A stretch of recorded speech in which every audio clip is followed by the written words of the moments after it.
seat, and no organization has done more for this California current suite of species and our shorebirds than Point Blue. And Robinette has been a great champion of those birds for a long time. So thanks for coming and talking to us. We appreciate it. Yeah, thank you. Thank you.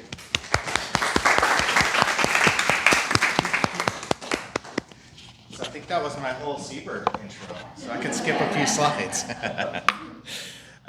Thank you all for coming out on a Tuesday night. This is great to have such a great turnout of people interested in conservation and these birds. So yeah, I'm going to talk a little bit about seabirds along the central California coast. So a lot of my studies are on the coast. I'm going to talk about some of the species what makes a seabird a seabird. Some of the species that we study. I'm going to talk a little bit about the threats. We hear a lot about threats, so I try to get through that part quickly, but I think it's good to remind ourselves about the threats that are out there for these guys because they're just accumulating. But then I do like to talk about successes because there have been some, and there's a lot of cool work being done out there. And then I'm going to talk a little bit about the research that we're doing along the coast, and specifically Amanda asked me to talk about some of our community science opportunities. So I'm going to kind of end with that tonight. So I am with Point Blue Conservation Science. We've been around since 1965. We were originally Point Reyes Bird Observatory.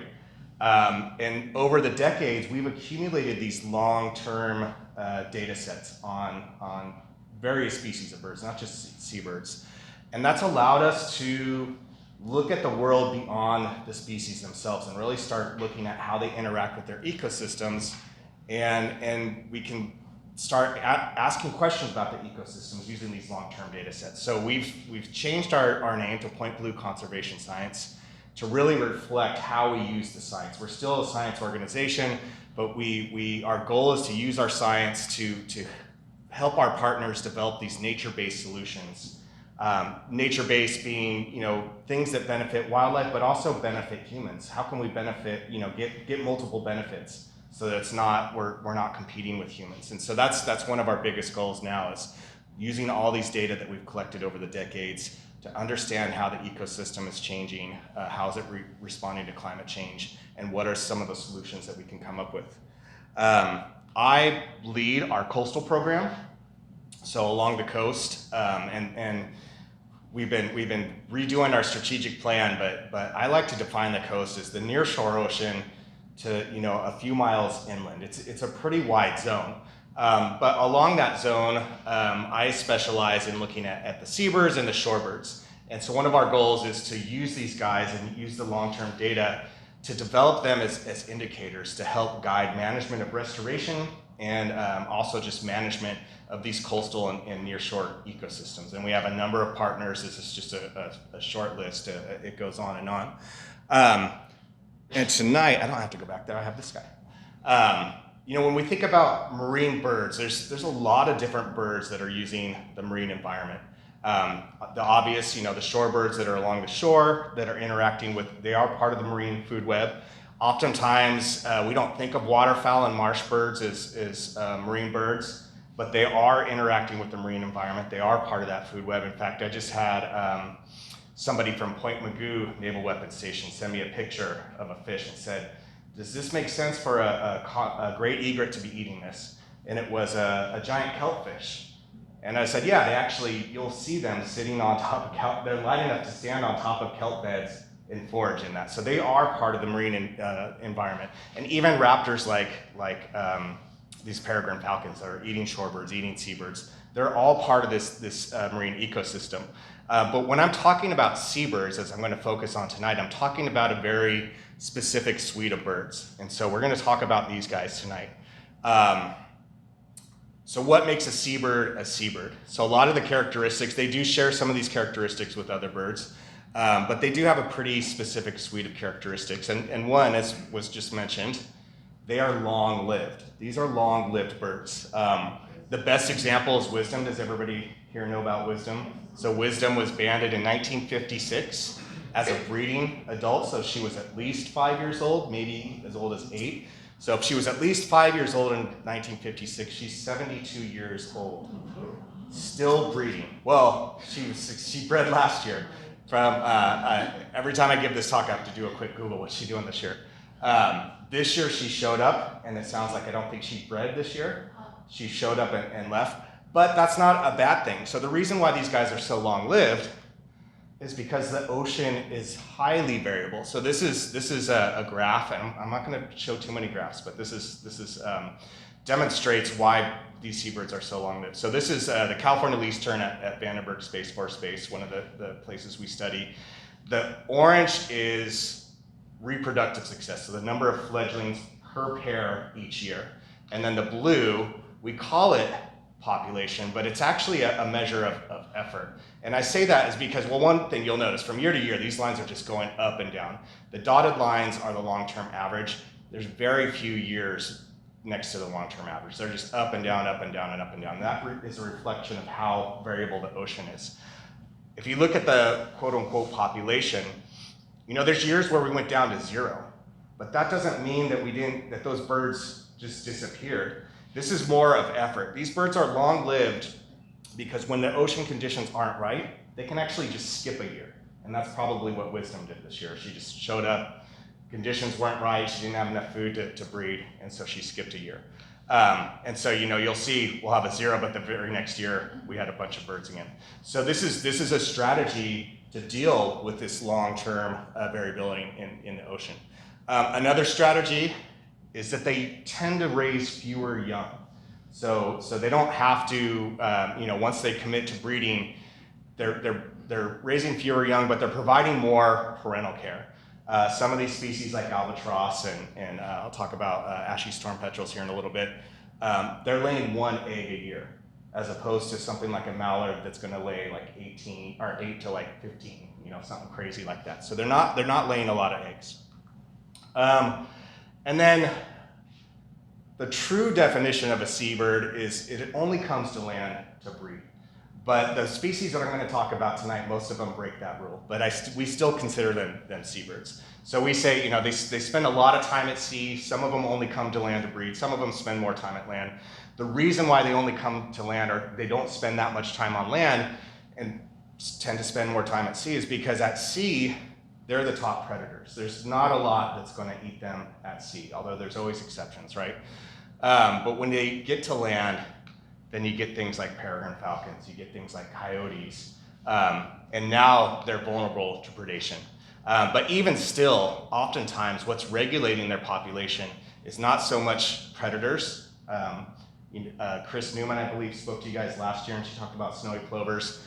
Predators are a big influence on breeding success and population numbers of plovers. For seabirds, it tends to be bottom-up forces. So how much prey is available is going to determine how successful they are. And when they do come to land, they tend to breed in really isolated habitats. So things like offshore islands. So this is the Southeast Farallon Islands, right outside the Golden Gate. This is the largest seabird breeding area in the lower 48. So we out there, and this is one of our long-term data sets. Point Blue's been out there since the beginning in the 60s. 11 different species of seabirds breeding out there, over 250,000 birds breeding out on this island. And just to give you an idea, this is a colony, this is you know, several thousand murs. And these poor interns have to sit there and follow each one of these nests. But not us. On the coast, it's not as abundant as what you see on the Farallones, but there is still some significant populations of seabirds breeding along the coast. So my program, these are the guys that we're focusing on: pigeon guillemots, ashy storm petrels, California least tern, pelagic cormorant, Brandt's cormorant, and western gulls. And we also look at shorebirds, but I'm not going to focus on those tonight. And so just to give you a quick overview of these guys, the first two, pigeon guillemots and ashy storm petrels, they're crevice nesters. So here's a wall of crevices that we've numbered for pigeon guillemots, and basically they're in these crevices, and these guys lay 2 eggs at a time. But very hard to get to, right? So if you're a predator, this is a habitat that's going to be hard for you to get in there and get to. Same with ashy storm petrels, another crevice nester. Not only are they in this isolated habitat, they're oftentimes on offshore rocks that are just off the coast and breeding in these crevices. They only come into these crevices at night on new moons, when it's like pitch black, so predators can't see them. And so when we go and mist net for them, we're pitch black out there, new moon, and then they come in like clockwork.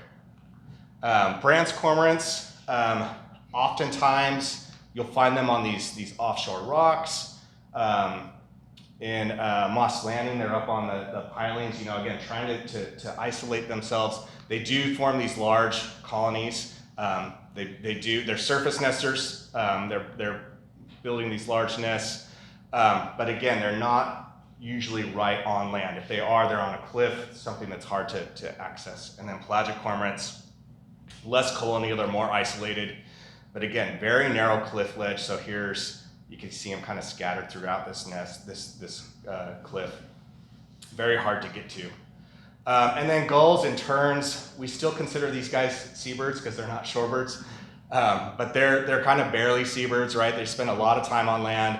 They're not quite as discreet about their nesting, so they're actually more vulnerable to predators. They'll often just nest right out here in the open. California least terns. Endangered species because it nests literally out in the sand, just like snowy plovers. The eggs are very cryptic, chicks are very cryptic, but when you have 1,000 people on the beach, all that kind of goes away. So these guys are very vulnerable. So speaking of vulnerable, so these are the main species that we focus on in my program. I am going to talk a little bit about the threats, like I said. And so one of those first threats is habitat loss. Things like the California least tern, we've taken their breeding habitat away from them, and so their reproductive success is just plummeted, and their population has gone down as well. Same as marble murrelets. This is a kind of a unique seabird that breeds in old growth forests, which we've been tearing down for wood. Introduce predators. This is a hot topic right now. It has been for a few decades. We've been trying to eradicate things like mice and rats. Most offshore islands at one point in recent history have had some sort of shipwreck that has allowed these guys to get on, or even just through boxes, etc. So this is a major problem on islands, and there's a lot of effort right now to try to get rid of these guys. Fishing, bycatch. There's been a lot of work to reduce this, and I'll talk about one of these as a successes, but there's still a lot of bycatch issues out there. And so whether it's long lines like we see here that are entangling albatross, there's actually been a lot of victories surrounding this, or gill nets, or even I'll show you some pictures of even just smaller scale fishing that still is leading to bycatch. Oil spills, notorious. I don't really need to say much about those other than when they happen, they're huge, right? And they take out a lot of birds. Plastics and microplastics. We've heard about plastics for a long time. Like, this is something that we learned about when I was in elementary school, right? Cut your soda pop rings, and in fact, you don't see a lot of these anymore. Albatross chicks full of plastic because the adults they think it's plankton. But something that's on the horizon now, it's been here for a while. We've had plastics out in the environment for decades. They're breaking down. This is a new field right now. A lot of people are looking at microplastics. In fact, Point Blue has a grant right now to look at the occurrence of microplastics in seabirds out of the Farallon Islands. Step one is just how often are you seeing that in these species? And then step two is, well, what's the impact? So we're not quite there yet, but hopefully we'll learn a lot about this in the near future here. And then finally, and these aren't all of the threats, but things like DDT and PCBs. This is related to the plastic. These interfere with reproductive success, and actually the immune system of a lot of these birds. DDT was notorious for eggshell thinning and led to the listing of a lot of species because they just weren't having reproductive success. These are still being produced. DDT, even though it's been banned, is still out there, so it is somewhat of an issue. And then climate change, right? Climate change, there are so many different ways that we are seeing climate change impacts. There's so many that we still don't even know about, but sea level rise is going to impact breeding habitat, right? These birds need land to breed. These marine heat waves, so this is an image of the blob that was, 2015, 16. It acts like an El Nino year, but it's not. The source wasn't from the equator. Changes in upwelling. Both of these impact productivity in the ocean, the amount of food that's available for these birds. And it's predicted we're going to probably start seeing more of these heat waves, and the upwelling is just going to be changing in ways that we don't understand yet. And then ocean acidification. These are all issues that maybe we can, maybe we can't do anything about, but there are things that we can do that will help buy some time for these birds to adapt to these threats from climate change. So I do want to talk about some successes. The first one I like to always talk about, and it's an oldie but a goodie, right? The banning of DDT had such an impact, not on just seabirds, but other marine birds, right? So peregrine falcons were delisted. Once, recently in the, late 90s, I believe, early 2000s, we got the pelicans delisted, and then more recently the bald eagle's been delisted. All these were listed because of eggshell thinning caused by DDT. Once we got rid of that, these birds are coming back. So that's a victory. That's something that shows, it's an example that we can take actions that will bring these guys back. And then beyond that, the company in Southern California in Torrance, Montrose, they dumped a lot of this stuff illegally. Not much we can do about it, but the settlement that comes from these types of lawsuits provides solutions, right? This mitigation. So there was a lot of nesting habitat restored on Santa Barbara Island, Santa Cruz Island, San Nicolas Island. They got rid of feral cats. And then the islands in northern Baja, a whole management program has been started because of these funds, and it's still going. So they did restoration, they have monitoring out there now, education. So all of this is because of the settlement with Montrose. Another victory I think that's huge is the banning of gill nets in California, and now it's become Congress just passed a bill that manages them for the U.S. So in California, they hit common murres very hard, and also harbor porpoises. Over 70,000 common murres were killed before these gill nets were banned. And so in 2018, California just banned them throughout the state. Some of the local counties had already banned them, but now California has basically banned the use of gill nets, and they've actually established a buyback program. So not only are they banning this, but they're trying to recover some of the equipment. And then in 2023, Congress, so U.S. Congress followed suit and included this bycatch reduction act in the 2023 omnibus budget bill.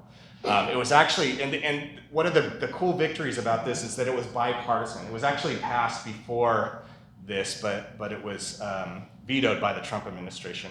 But it had such bipartisan support that they were actually able to introduce it again. And so again, another victory.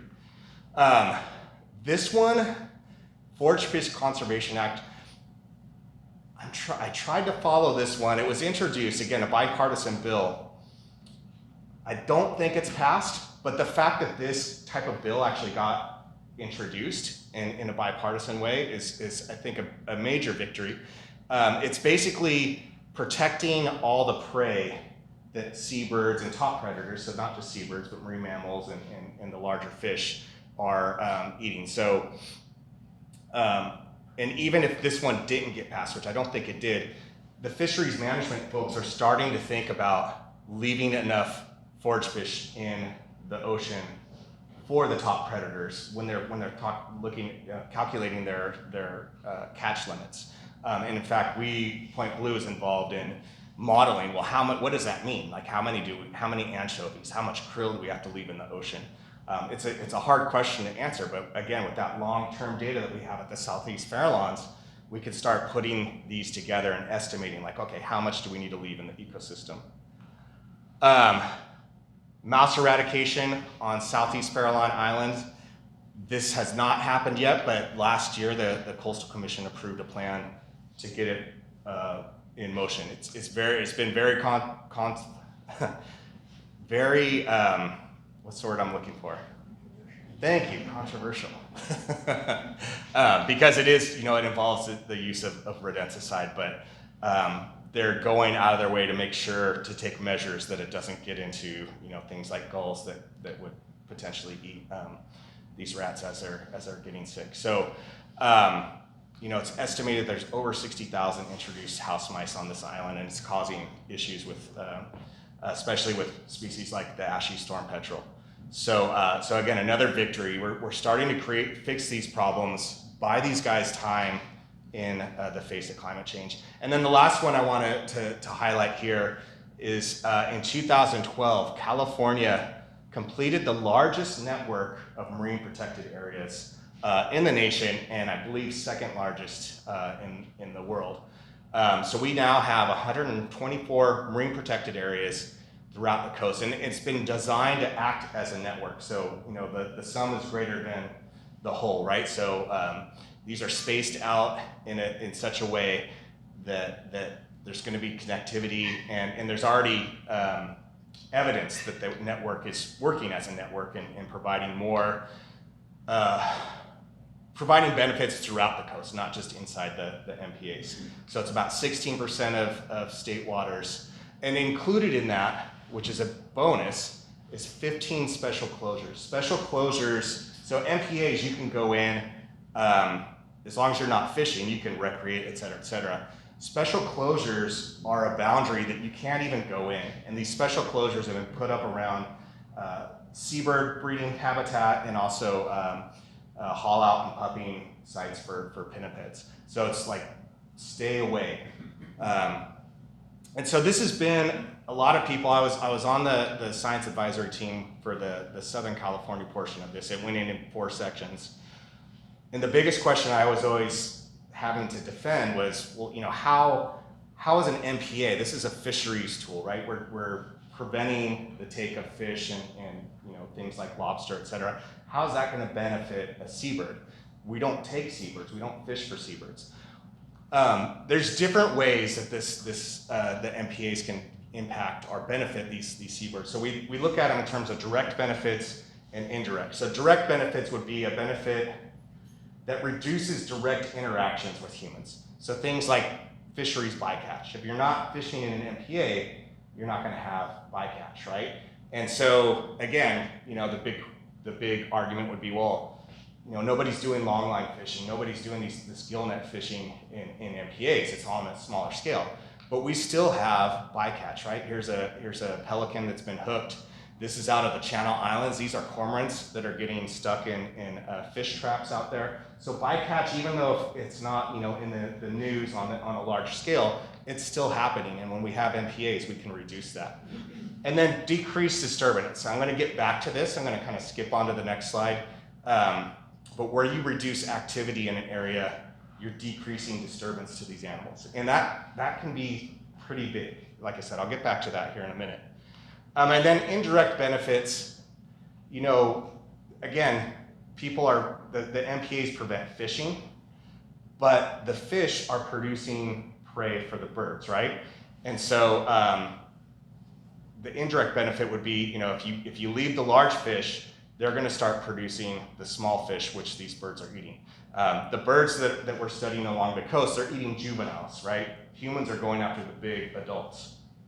But if you leave the big adults and they get even bigger, then what you're producing are big, old, fat, fertile female fish, right? And it's kind of crazy that, the larger the fish, the more offspring it produces. And it's exponential, right? So here's a 15-inch fish. It has about 150,000 eggs. These are, what type of rockfish? Vermilion rockfish. At almost 20 inches, it's got 700,000 eggs, the female does. And then at 24 inches, this is a big one, almost max size, but 1.7 million eggs. So the bigger the fish, the more eggs, the more young that are going to be produced, right? And those are going to spill out away from the MPAs. So not only, there's going to be impacts inside the MPAs, but all this is not going to stay in the MPA. It's going to be spilled out throughout the network and throughout the coast. And so this is going to benefit seabirds. Now, it's hard to measure that benefit because of all those other threats that we talked about, especially with climate change. So to be able to link it back to the MPAs, it's been a difficult argument. It's going to be a difficult thing to show. It's going to take time for the MPAs to mature. But again, having those long-term data sets like we do for the Farallones, and actually our coastal program is getting pretty long-term as well, we could start teasing those other factors away and ask ourselves, has there been a benefit since this network went into place? The other thing that we can do, so we have a pretty good handle on the large fish in terms of monitoring them. It's harder to study recruitment. So juvenile recruitment, how many of these youngsters, so they start off as eggs, they're released into the water column, they're floating around, the eggs hatch into larvae, which are plankton, they don't swim very well, so they're floating around. By the time they get to this age and settle into the adult habitat, we call that recruitment. But there's a lot of factors that are involved for them to survive to this age. That 1.7 million eggs, most of them aren't going to make it to this. And a lot of these guys are going to get consumed by our buddies, the seabirds. So this is recruitment's very hard to study, but that's one thing that we're trying to do with our seabird studies is use the seabirds as an indicator of where recruitment is happening. Where do these guys go? And so that's one of the focuses that we do at Point Blue. We try to develop these seabirds as indicators. So as an example, seabirds, they're able to, one of the benefits of these guys, they're able to target patchy prey. So prey is not uniformly, fish aren't uniformly distributed throughout the ocean, right? They occur in patches. And trying to find those patches can be hard. So typically, at sea survey will follow these transects, they'll stop at these stations and drop nets. But if all the fish were in here, you're gonna miss that patch, right? So this is a good standardized approach, but sometimes you're missing stuff, right? Seabirds, they're central place foragers. So this is Southeast Farallon Islands. This is, we had some studies at Año Nuevo. Oikonos is the group that's doing those studies now. But looking at 2 sites, seabirds are central place foragers. That means they go out, when they're breeding, they always have to come back to the nest to feed their young, right? So we have a place where we can study them. They forage at different distances. So here's 3 different species. So pigeon guillemot, pigu, very close to the breeding site, within 10 kilometers or less. Rhinoceros auklets a little bit wider, and then common murres have the largest foraging range. So by using multiple species, or depending on what you're interested in, oftentimes, what we study in the coastal program is very nearshore stuff. So we do a lot of work with pigeon guillemots. Again, you can pick that species, and they're gonna find the patches, right? Because they have to do it to survive. So, and they're sampling multiple times a day, every single day during that breeding season. So, they're good at targeting patchy prey. They're central place foragers, so we can study them in one place. We just wait for them to come back. And they're highly visible and pretty easy to monitor, right? We don't have to send nets down or send people on scuba, et cetera, et cetera. They're very visible, and it's usually a cost-effective method. And what we found is when we take the seabird data and combine it with the fisheries data, there's such an improvement in the predictability of recruitment rates. So if you can use all of it together, it's even better. So one thing that we've done, so this is from a paper that we published, one thing that we noticed is, again, getting back to that idea that these fish are released as eggs, right? Eggs float, plankton float, they're at the mercy of the currents. During upwelling along our coast, what causes upwelling is this offshore transport of water. So the surface waters are transported offshore, and they're replaced by the cold, nutrient-rich stuff from below. But it's a double-edged sword, right? So this is providing nutrients for plankton, but if you're an egg or a fish larvae in this water, you're getting pushed offshore away from the adult habitat. But what happens in the lee promontories is you get an upwelling shadow. You get this recirculating current that traps things like plankton. And so what you tend to get is higher recruitment in these areas. And so when we looked at foraging rates, so each one of these blocks is a place where we looked at foraging, we found these yellow areas are kind of the hot spots of seabird foraging in these areas. they're all foraging, mostly, they forage throughout, but the highest densities of seabird foraging was in the lee of these promontories. And we've even compared seabird foraging data with juvenile fish data, and they really are telling us where the juvenile fish are recruiting. So in this graph, so just from Piedras Blancas down to Vandenberg, it's kind of interesting that most of the foraging is outside of MPAs, right? Which is telling us that most of the recruitment is outside of MPAs in these areas, which is not entirely a bad thing, but it means that, you know, if you're looking at this MPA and looking at how fast it's responding in terms of, okay, so we closed off fishing, so how long is it going to take before we start seeing an abundance of fish? It's probably going to take longer here than had we put the MPA here, right, where we have all the fish recruiting. So again, it's not, you know, a good thing or bad thing. There's, you know, up and down the coast, there's plenty of places where we do have foraging hotspots and MPAs. But again, it advises management, like, okay, let's set some realistic expectations. Just because you don't see a lot of fish building up in this area right off the bat, it's probably because, you know, a lot of those are getting pushed offshore. This MPA is going to take longer to recover. So we could start, you know, looking at those types of questions with our foraging data. Okay, so getting back to that idea of disturbance. So again, we said one of the direct impacts of MPAs is we can decrease disturbance. So another success story that has to do with those special closures. So this is Devil Slide Rock, just north of us, just south of the Golden Gate.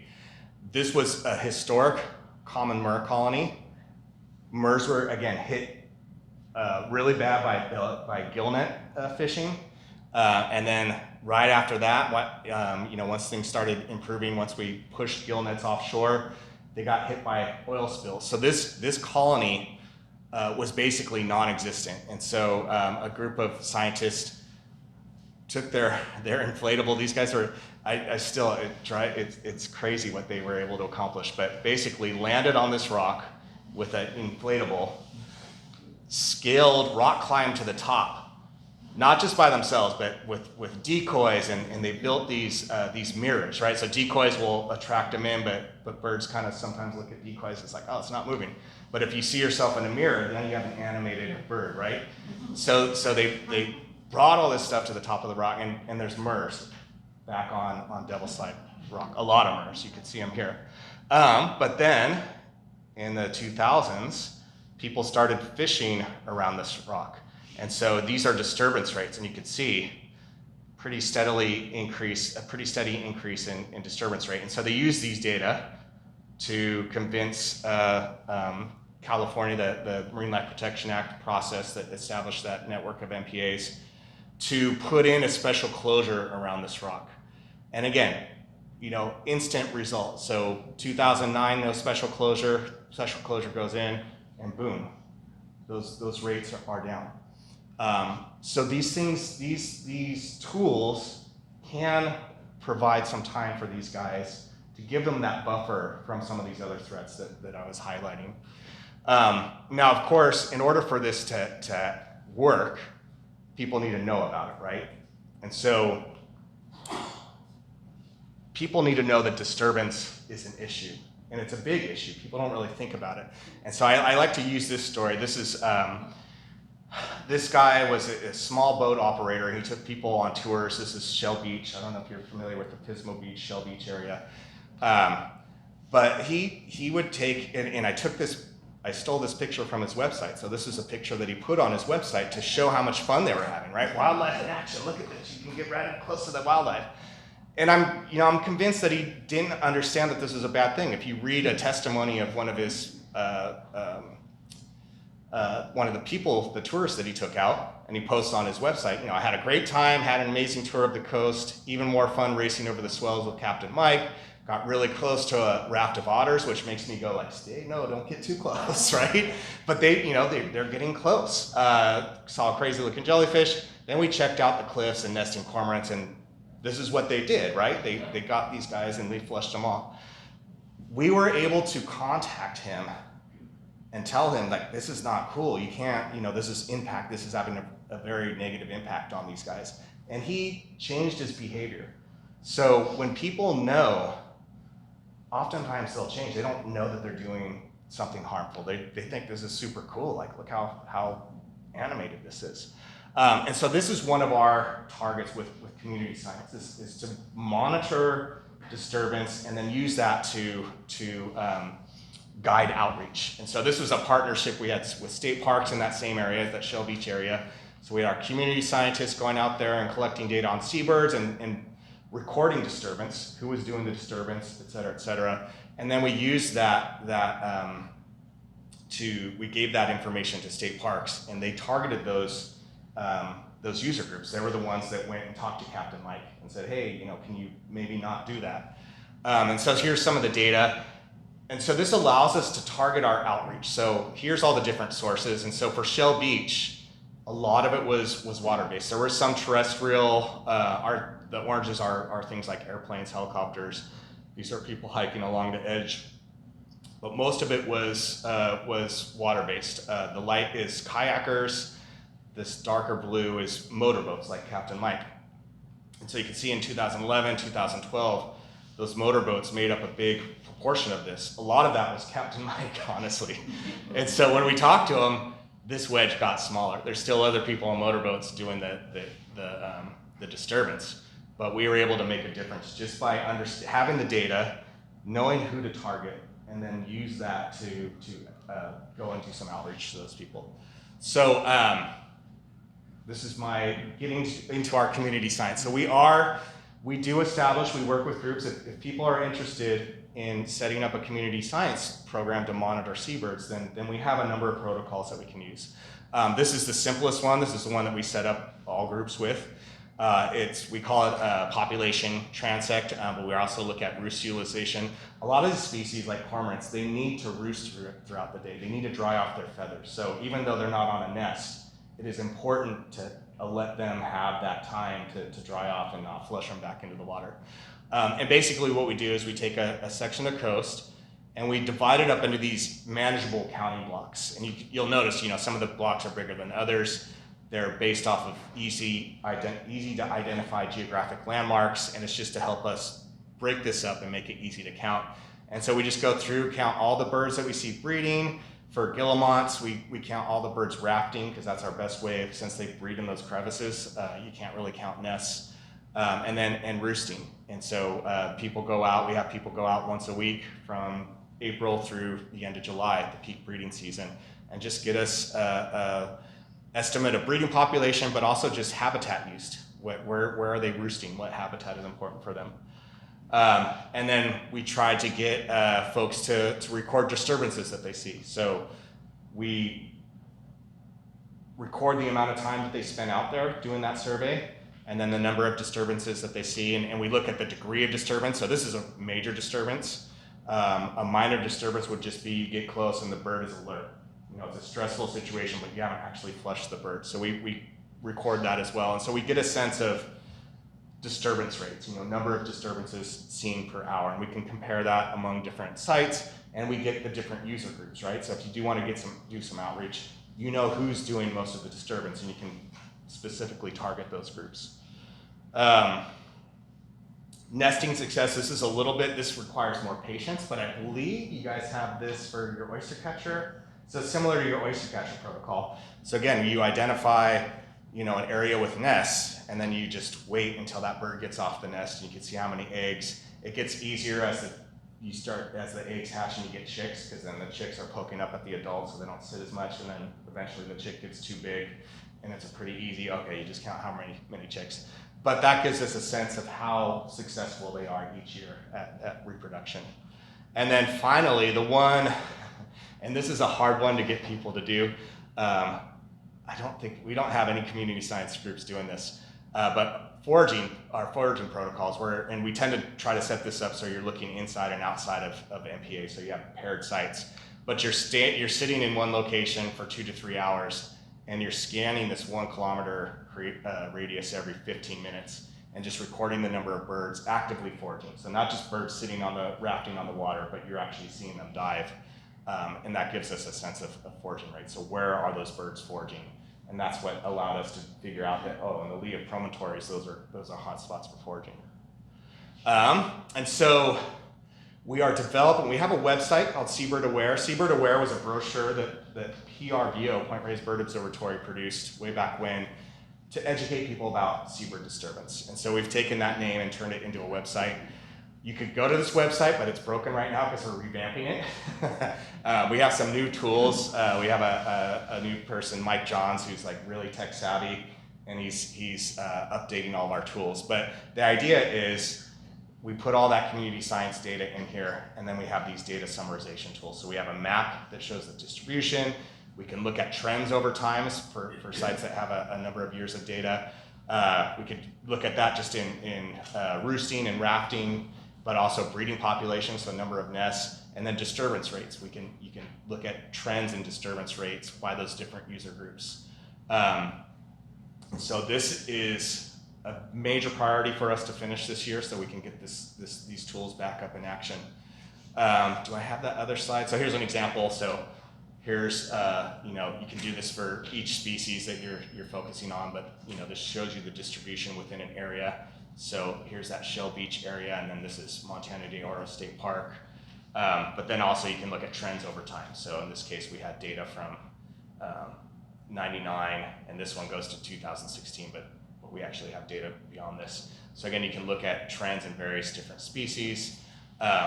When you look at a graph like this, the numerous species tend to dominate the graph, and it kind of looks like these two species, what is this, western gulls and oyster catchers. There's not a lot of change, but you can click on these and get rid of these other species, and then boom, oh yeah, I guess there is kind of a trend we see in western gulls here. So lots of different ways to play with the data with these tools. The idea is to get the community scientists and even managers as well. So if you're a manager at Montana de Oro State Park and you want to know what's going on with your seabirds, we have those data, and you can play around with these tools.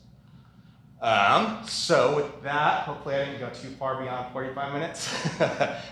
We have so many partners that help us with this up and down the coast, so just like to acknowledge all those, and then just all of our staff, interns, and the volunteers, the community scientists that help us collect these data.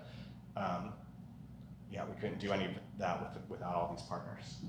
So hopefully I didn't go too fast. I was trying to stay within 45 minutes, but I'm happy to answer any questions if anybody has questions.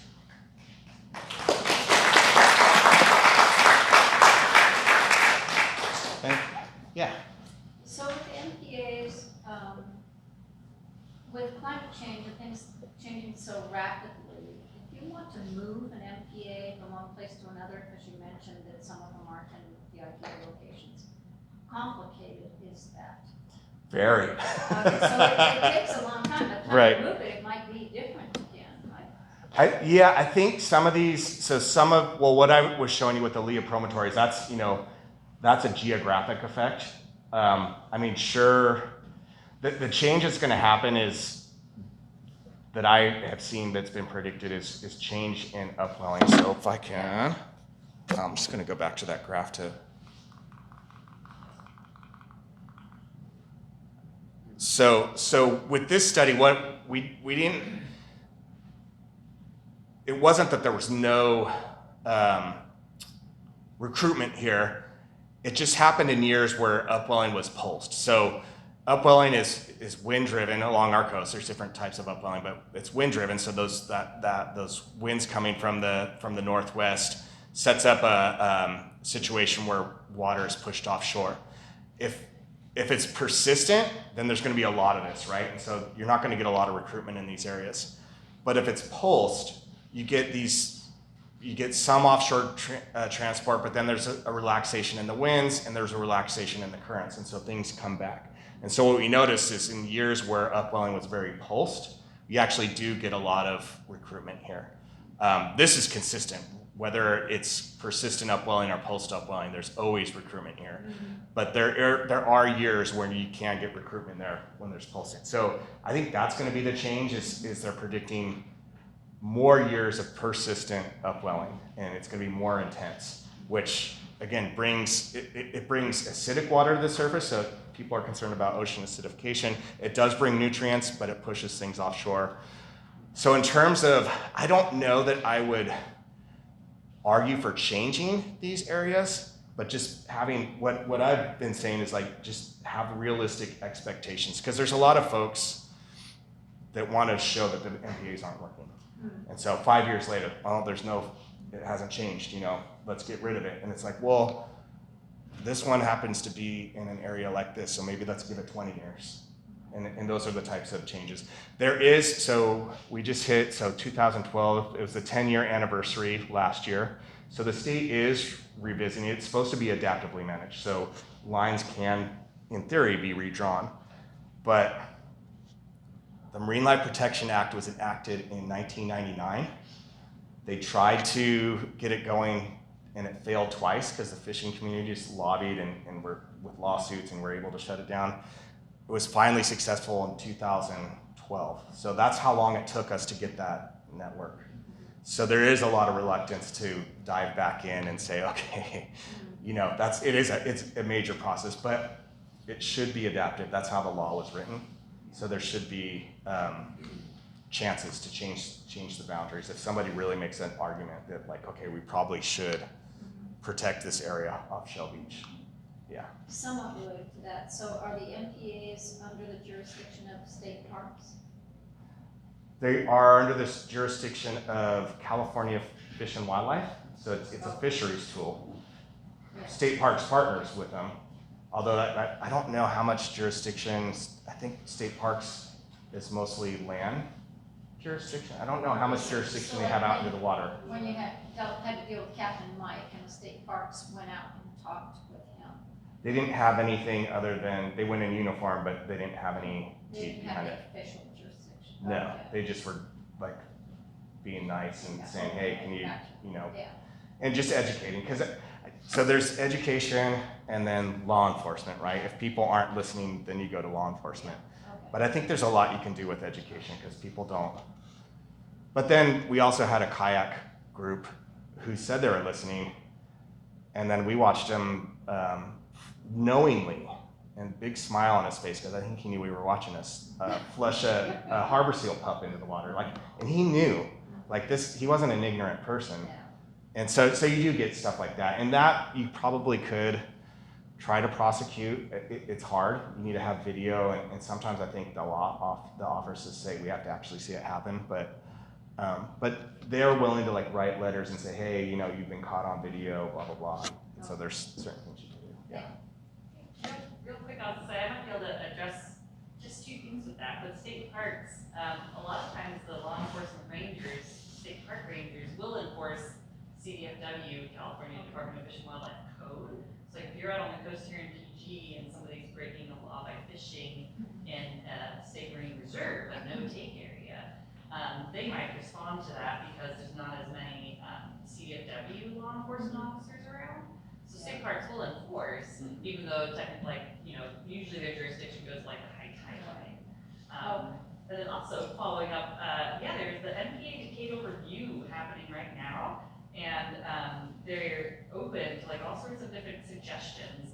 And so certainly our buoy monitors and stuff, anybody who's had a lot of time on the coastline, you're like, it would be really helpful if that boundary line was just a little bit like that, to just encompass a full rock or something, so that the fishermen people aren't out there, on the rock flushing our oyster catchers or something. They're open right now for public comment, and if you're subscribed to our little Saturday newsletter, which goes out every other Monday, I'm going to have that link in our next one, our next newsletter. So it's through the CDFW website, and they have a lot of great information and kind of their topics of interest. Either I'm fishing and I want these rules, or boundary lines, things like that. So that's, like you said, effective management, the decadal review. It's been a huge thing everybody, the CDFW folks have been talking about. So I can send more info. It'll be in the newsletter. If you don't get the newsletter, you can sign up over there. And they do have public meetings where public input. There's time for public input as well. So those are always good to, if you have time to make public input. So, yes. You talked about closing off a rock area. Mm-hmm. How, and then you talked about educating this one person, but there's a particular rock area in PG by Hopkins where we have oyster catchers nesting, we have gulls nesting, and we have harbor seal pups. Okay. And we've been trying to get people to put some signs up for kayakers, boaters, not to come in. How do you physically let people know? Because the kayak people are supposed to know, but people come in their own kayaks and they have no idea. They think this is a nice beach, or I'll Right. go for a picnic, and you know. It is a tough one. So, and I don't know, is there a special closure around that, Ron? No. Okay. I mean, So the special closures are on maps, so you can point people to the maps. But yeah, if there's not a special closure, then how do you do the outreach? And yeah, one is to go to the kayak rental places, and there's some good ones that are friendly, and there's some that aren't. And then if you can go to, oftentimes there's popular places to launch your kayak if you're doing your personal kayak. If you can find those places, that's also a place where you can, target some outreach and, set up a table and some brochures, or and try to educate people that way. There's a group, it's led by Sea Otter Savvy. Well, there's a couple, do I have that slide? Oh, I didn't put it on. So there's the Seabird Protection Network. It's not as active as when it first started, but there's a network of folks that are specifically doing outreach to decrease disturbance. And so that would be if you go to their website, you can find some contacts. This chapter is basically from, it's run by the Gulf of the Farallones National Marine Sanctuaries Foundation. And so they go all the way down to past Point Lobos, I believe. So that you might, go to their website and contact them and see if you can get some help there. Sea Otter Savvy is a group, Jenna Benthal. So if you go to Sea Otter Savvy, find them on the website. She's done a lot of work with looking at, how do you get to kayakers? And she hosts a symposium every year, Wildlife Disturbance Symposium. So if you go to her website, you can probably find a link to that disturbance symposium. And that's another place where you can share stories with folks and get ideas and, learn lessons on what's been successful with outreach for those people. Yeah. But yeah, other than that, it's hard. That's the hardest part, right? It's like, how do you target the people? And then how do you get them to listen without, the one thing that we didn't want to do in Shell Beach was start off with law enforcement, because that just, pushes people off, puts them off, and they're not going to listen. So, yeah. Yeah. I read an article, I don't know where, but I just wondered if you knew, it was crazy, it was like these researchers on like the Farallon, the Southeast Farallons that you were talking about. Uh-huh. And they went up there, and rather than visually watching the nest, they put out audio. I wonder if there's a success with that. And then the other thing, I wondered if the research community is using eDNA for indicating prey, maybe in krill or something in water, or for early detection from the response. So the first part, the audio, yes. So that was for ashy storm petrels. So that was the species that I was telling you that they breed in crevices, right? So they're hard to find and monitor. Although we have historic places on Southeast Farallon, so it's really well mapped. But they also come in at night during the new moon, right? So they're more challenging to study. But when they do come in, they're very vocal. And so working with they're called Conservation Metrics out of UC Santa Cruz.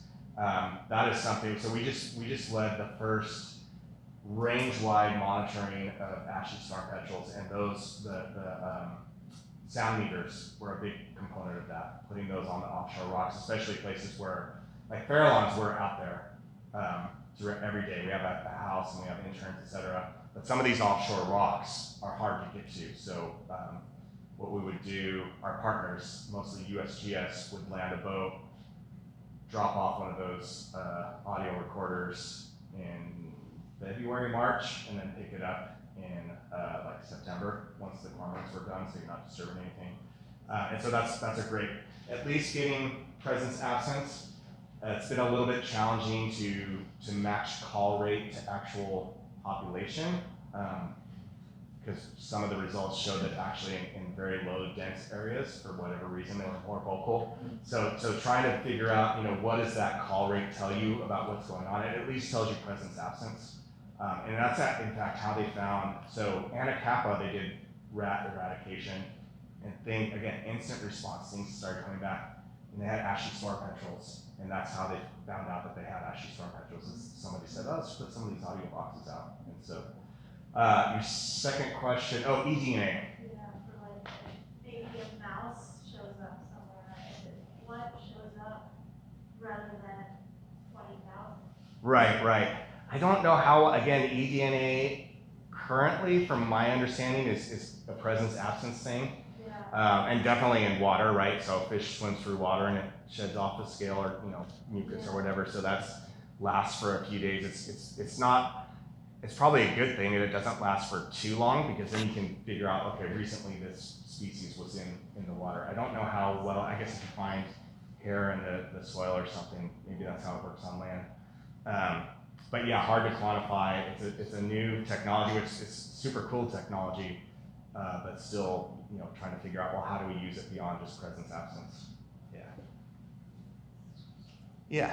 How are you guys monitoring microplastics? Is it through necropsy or through blood? If you guys are drawing it, and I don't know if that's something you guys are doing with monitoring the bird populations, or if it's just through after a bird dies, then seeing how much is in a bird at that point. Because the big pieces you can see, but these tiny ones. Right. So the study that just got funded, we're looking at feces. So what makes it through the body. And that's how we do diet for some species, like our California least-tern diet. We do it all with feces. Some birds, like cormorants, will actually cast most birds that swallow their prey will cast a pellet. You just have to find it. But that's one way we look at diet for cormorants. But for whatever reason, and maybe it's to be consistent among species, I'm not actually involved in the study. It's another Farallon study, but they're going to look at all feces for that. And we had a grad student, one or two grad students at San Francisco State University, I believe, that was looking at fish and was looking at gut contents. And so it's all still new, right? So eventually that is the question. Okay, so we find a bunch of microplastics in the feces. Well, what does it mean? So then maybe you start looking at the blood and see if there's, can we correlate the amount in the feces to maybe something like PCBs in the blood, or, other signature chemicals that are in plastic. Yeah. But it's all new. Great, yes. So just real quick, I was gonna make a couple other fun observations. Oh, nice. One was that Pacific Grove is the only city in all of California that is entirely surrounded by marine protected areas. So I think that's a cool thing. That is cool. We live in PG, and be proud of that. And then also, I was just gonna say that Monterey Audubon Society, Blake and I, we wrote in and also made public comment to support the rodent eradication on the Southeast Farallon. So just wanted to shoot my own horn for that. Thank you. I hope it goes through. That's a big. That coastal commission approval is a big hurdle. So again, I'm not heavily involved in that, but I know we were just like, that was a big victory. So thank you so much for doing that. What was your question? Well, my question was how and why the mice were introduced. Was it the feral ones that have to now be eradicated? So Farallons, it used to be a Coast Guard station, and prior to that, people did a lot of egging out there. So they would land on the island and take common murre eggs. I'm guessing that's probably either the eggers and or the Coast Guard introduced them. I don't know specifically. I could probably find that out, but that would be my guess, or shipwreck. I don't know how far back it dates. The problem that's made it more urgent is it's kind of a complex problem. So we do get land birds that migrate through and stop on the Farallons, but usually just keep going. But burrowing owls in recent years have been stopping longer because the mice are there.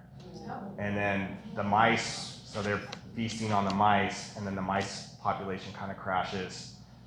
And then there's ashy storm petrels here. And so they've just been hammering the ashy storm petrels. So it's kind of this, mice do take seabird eggs, and that's a thing.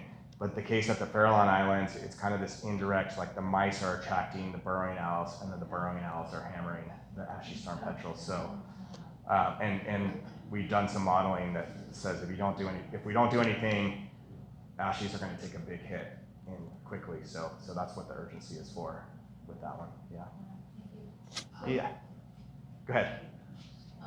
Just as also on that ashy storm petrels, you were saying that they go in at just the new moon into their nest. What Right. happens to the rest of the phases of the moon? They're foraging. So they're out foraging. So like looking for food, hunting for food. Yeah. So, and it's similar without. So ashy storm petrels are related to albatross. They're tube noses. So there's some cool birds over here. If you look at albatrosses, and I think there's fulmars, all the procelarids basically, and there's some storm petrels. If you look, their noses form these tubes. So they're all related. That's kind of my point of the tube noses. But one of the things about tube noses is they actually spend a lot of time out foraging. So albatross, they show up in like November, December. They show up that early because their breeding season is so long, because they spend so much time foraging and not really attending the nest. The young take a lot longer to develop. And so they have this kind of protracted breeding season, as opposed to something like a lease turn that, incubates for 19 days, and then the chick grows for 19 days and it's fledged, basically a little over 2 months, and they're out of there. So that's another strategy, because they spend so much time out foraging, their young don't develop as quickly. They actually the young only eat once a month? Then? I'll have to. I'm not an ashy storm petrel specialist, but it's they're not getting fed a lot, right? Okay. I want to fact check myself on that one, but yeah. But they go out. I won't hold you. Yeah, but they do. They go out and forage, and then they condense it down into this really nutrient, calorie-rich oil, as opposed to like a pigeon guillemot, who's bringing one fish at a time, not even swallowing it. So these guys are returning to the nest like every hour or so in a productive year, whereas an ashy storm petrel is eating it all, cooking it down into an oil, and then it brings it back. And yeah. I suppose I don't want to do too much of a deep dive into this, but there's certain times that the moon doesn't come up. Maybe it's the the half moon or whatever, but it doesn't come up until much later. So then it would be dark enough. So it sounds to me they're just going in when they can't be detected. So it is actually tied to the new moon. So again, with the sound meters, you see that like very distinctly. Like there's not a lot of activity, and then the new moon, a couple days, there's a little bit of window. It's not like the exact new moon, but yeah, around that new moon, all of a sudden you get all this activity. And yeah, I will. Maybe I will send you an email. I will get my facts straight, and because it's easy. This is one of those things. So that study I said that we just did, the first range-wide monitoring of ashy storm petrels. They basically breed from the north coast, so like Mendocino down to the northern islands of Baja. That's their complete breeding range. It's not very. I mean, they're very endemic. They're not outside of that. So I led that effort, but one of the cool things about me leading that was like I don't really know a lot about ashy storm petrel, so I didn't have any stake in the game. So like getting all these researchers with the big thing that we try to do is get everybody to standardize their protocols. I had no dog in that fight, right? I don't have any protocols. I don't study these guys, so I was able to herd all these cats because I'm not an expert. But I should be able to answer that question. I'm pretty sure I'm right, but usually when I'm like, I'm right about this, I'm like, I'm not. So I will email Amanda and get my facts straight. But it is hard to believe that, like, yeah, you're only getting fed once a month. But like I said, it takes them so long to grow. It's not a quick breeding season. Yeah, yes. Excuse me. Are you aware of any disruption in nesting of Brandt's cormorants this summer? Destruction? Disruption. Oh, disruption. Specifically anywhere, or? I mean, up and down the coast. must know about further south. So are you talking about like prey-related disruption, like they're not doing well this year? Or you mean like disturbance? Well, probably others in the room have seen it, but at Point Lobos, they all came in as normal to start nesting in April, and then everyone just left Yeah. for about 3 weeks. Okay, so yeah, that's prey-related. It is, we're going into an El Nino. Go back to, where are you? Yes. So warm water is bad. It sits on top. So we were talking about upwelling, and we have a very productive. This is an eastern boundary current, and there's 5 of them in the world. They're very productive. Some of the most productive places on the planet, and it's because of upwelling. Upwelling, the cold water nutrients get brought to the surface. You get all this plankton. Very productive.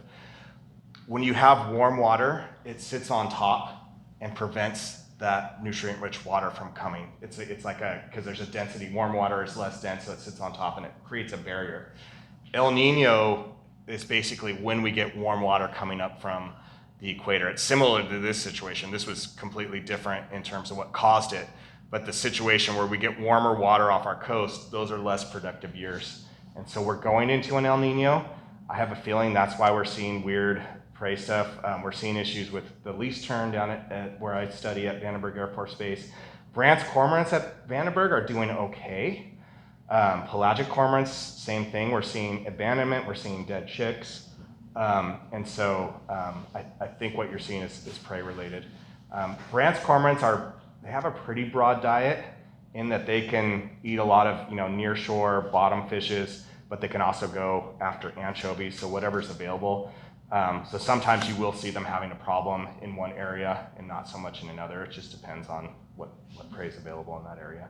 But I have a feeling that's probably what you're seeing.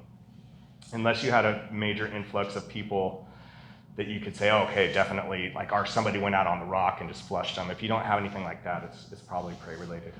Yeah.